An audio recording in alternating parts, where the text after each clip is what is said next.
My dearest friends, ito na yung araw na pinakihihintay natin. Naalala mo pa ba na dati lang tayong magkaklase na nagkokopyahan? Hindi natin alam pareho na darating tayo sa puntong magiging mag-boyfriend-girlfriend tayo. Ito yung laman ng relasyon natin. May pundasyon tayo bilang magkaibigan, magtropa. Salamat na dumating ka at ibinigay ng Diyos sa tamang panahon. Salamat sa pag-aantay mo ng matamis kong oo.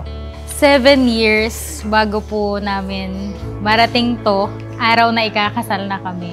Hindi namin to inaakala na magiging kami dahil nung during college talagang magtropa lang kami. Walang any other feelings. Sa totoo nga lang, takot kami nung una kasi same circle of friends kami nung college. So, inisip namin baka pag nag-break kami, masira yung friendship kasi may hindi sasama, may sasama. Una sa lahat, ako ay nagpapasalamat kay Ama. Dahil nakilala kita at pinagkaloob ang tulad mo para lalong makumpleto ang buhay ko. Pandemic nun, wala kaming trabaho parehas. Tapos, wala akong kapera-pera nun. 5 piso lang ata yung laman ng wallet ko nun. May picture pa nga ako nun eh. Sabi mo, laban lang, tara, magtinda-tinda tayo. At napatunayan ko yun dahil di mo ako iniwan at pinabayaan. Dahil yun sa itlog ko. Itlog kong tinda. Kasama yung bigas at mantika na nilalako mo. Gaano man kahirap ang buhay, basta hawak kamay nating dalawa, malalagpasan nating lahat. Naniniwala ako kay Ama na balang araw, aayon din ang panahon. Una-una binabati ko ang dalawa nating kapatid, si Renz Casmir at si Sharina, sa nilang pagnanais na tumanggap ng sakramento ng matrimonyo. Ngayong masasaksihan natin ang sumpaan ng dalawang tao nagmamahalan. Manunumpa silang magsasama habang sila'y nabubuhay. Manunumpa silang magmamahal sa isa't isa. At ang pagmamahal na ito ay kagaya ng pagmamahal ng ating Panginoon Hesus sa ating simbahan. At anong klaseng pagmamahal? Yung pagmamahal na handa tayo magsakripisyo. Handa tayo maghirap para sa iyong minamahal. Sharina, buwan ba si Lobe pagparito upang mag-sentibdib si Renz Casmir na iyong pangmamahalin at binagkarang habang buhay?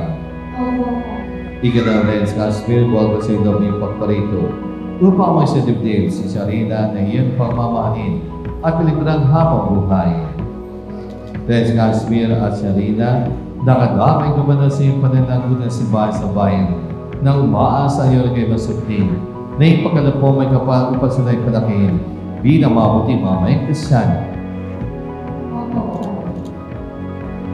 Masarap ang buhay pag-aasawa, pero kalakip din dyan na sa inyong pananakbay ay madami kayong dadaan ng mga problema sa buhay.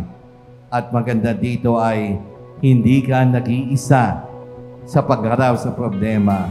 May kaagapay ka, may kasama ka sa iyong paglalakbay. At yan ang iyong asawa. At may dagdag pa, kasama ang Diyos. Kaya hinikayat ko sa mga mag-asawa, lagi kayo magdadasal magkasama. Di man araw-araw na nakangiti, ilang beses na rin tayong humihindi. Di na mapilang ang ating mga tampuan. Away ba't di natin din na namamalayan? Eto tayo, ngunit sa huli palagi babalik pa rin sa yakap mo hanggang sa huli. Palagi pipiliin kong maging sa'yo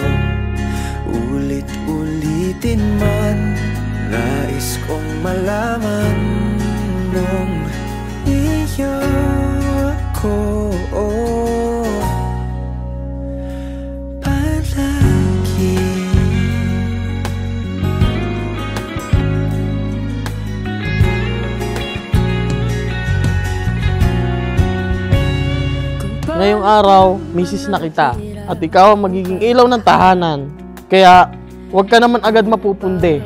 Sa akin, alam mo naman, makulit ako pero mabait. Pinapangako ko sa'yo, nung una pa lang, papakasalan kita na walang dinadala. Haharap tayo kay Ama bilang magkaisa. Mamahalin ka pa, iingatan ka pa, at aalagaan ka. Ikaw lang mula noon, ikaw din hanggang ngayon.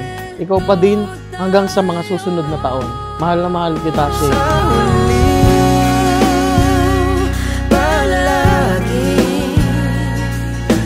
Babalik pa rin sa yakap mo hanggang sa huli,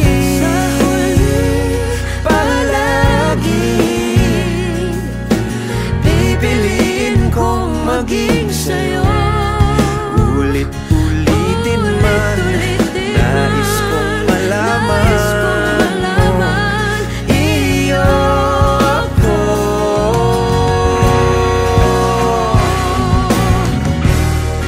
Sa pagdating ng ating pilak at ginto, diamante may abutin, ikaw pa rin aking bituin, nagtatangi kong dalangin kung sa huling sila.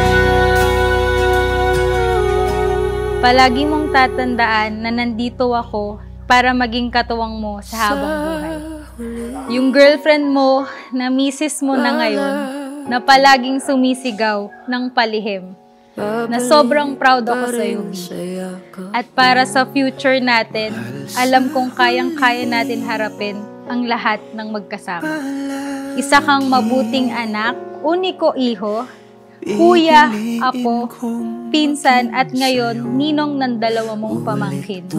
Palagi mong tatandaan, mag-aaway pero hindi maghihiwalay.